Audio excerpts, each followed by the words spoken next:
श्रावण के पवित्र महीने में श्रावण महीने की दोनों अष्टमियों में से कोई भी अष्टमी को महाराज शमी के 5 पत्ते, बेलपत्री के 5 पत्ते, बेर के 5 पत्ते, क्या क्या चीज है जरा जम के बोलो। शमी के 5 पत्ते, बेर के 5 पत्ते और बेलपत्री के 5 पत्ते।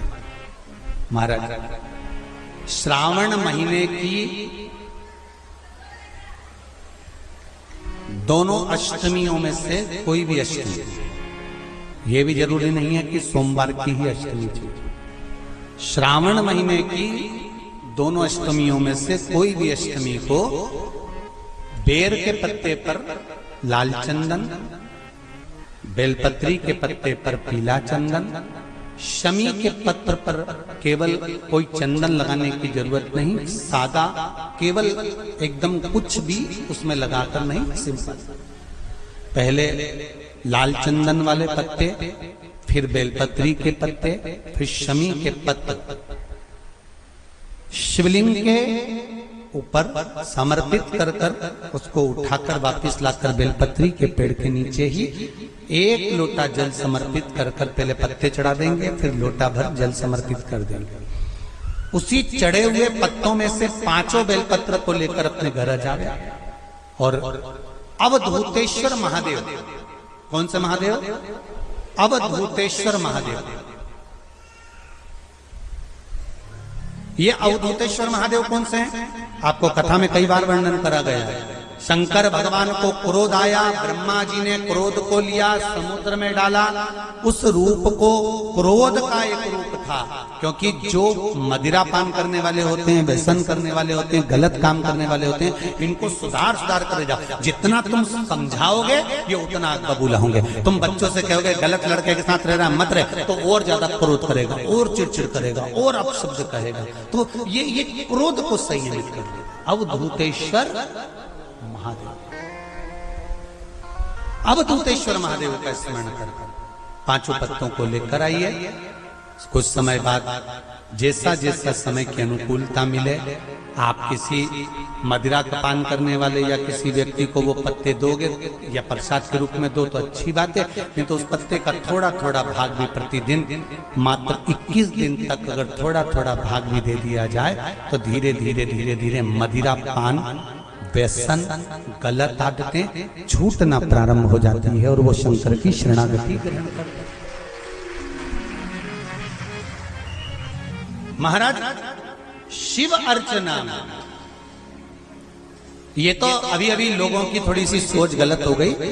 ये दुनिया के लोगों को ये तो मालूम नहीं है भगवान शंकर के लिए। हाँ, शंकर भगवान के पास में भांग रहती है, शंकर भगवान के पास में भांग रखी हुई होती है। शंकर भगवान का भांग का श्रृंगार होता है, क्योंकि उसको बूटी के रूप में, औषधि के रूप में लिया जाए। एक पात्र में जल और दूध ले लीजिए, शुक्रवार का दिन।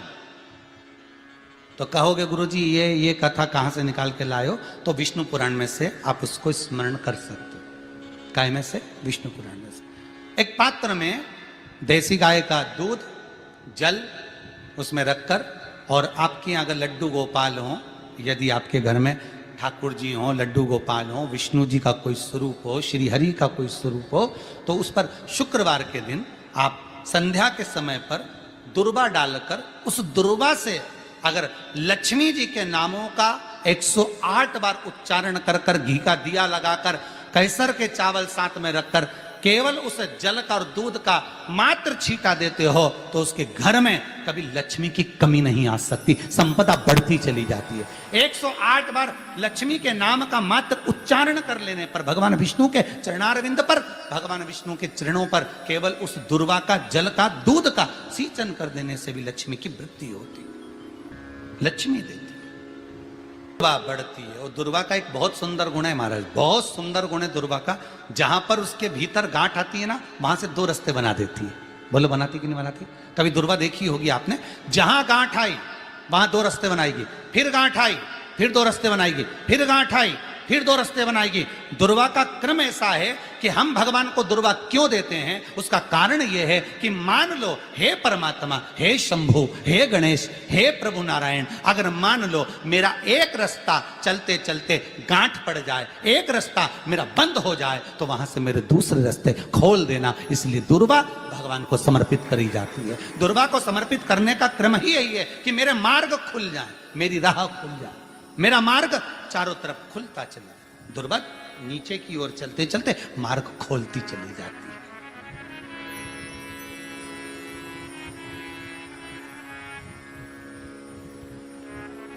अमृत है ये, इसलिए नष्ट नहीं होती। तोड़ के रख लेना, प्रैक्टिकल करके जरूर देखना, सियोर वाला महाराज कहीं झूठ तो नहीं बोल रही है। तोड़ कर रखो दुर्वा को, बोरी में भर कर रखो। 4 साल, 6 महीने, 8 महीने बाद सूख जाए, बेकार हो जाए, उसके बाद भी उसको खेत में, बगीचे में कहीं ले जाकर पटक देना, 8-15 दिन पानी देना, देखो फिर वापस वही हरी की हरी होना, वही कहीं ना कहीं से स्फुटित होते फिर आगे बढ़ना चालू कर देगी। उसका तत्व है अमृत, वो अमर है, मरती नहीं, फिर चालू हो जाती। शिव कहते हैं यही अमरता है, यही अमरता है कि दुख आया तो मरने की नहीं सोचना है। तकलीफ आई, कष्ट आया, रोग आया, बीमारी आई, थोड़ा सा तकलीफ आ गई, थोड़ी बीमारी आ गई, थोड़ा दुख आ गया, तो ये मत सोचना मैं मरना है। नहीं नहीं नहीं, अभी तो और जीना है। तो किस लिए जीना है? कोई कहेगा इसको कहीं आसक्तियां होंगी, घर की, परिवार की, कुटुंब की, कबीले की, इसलिए जीना चाहती है, इसलिए जीना चाहता। नहीं, आसक्ति एक रखना,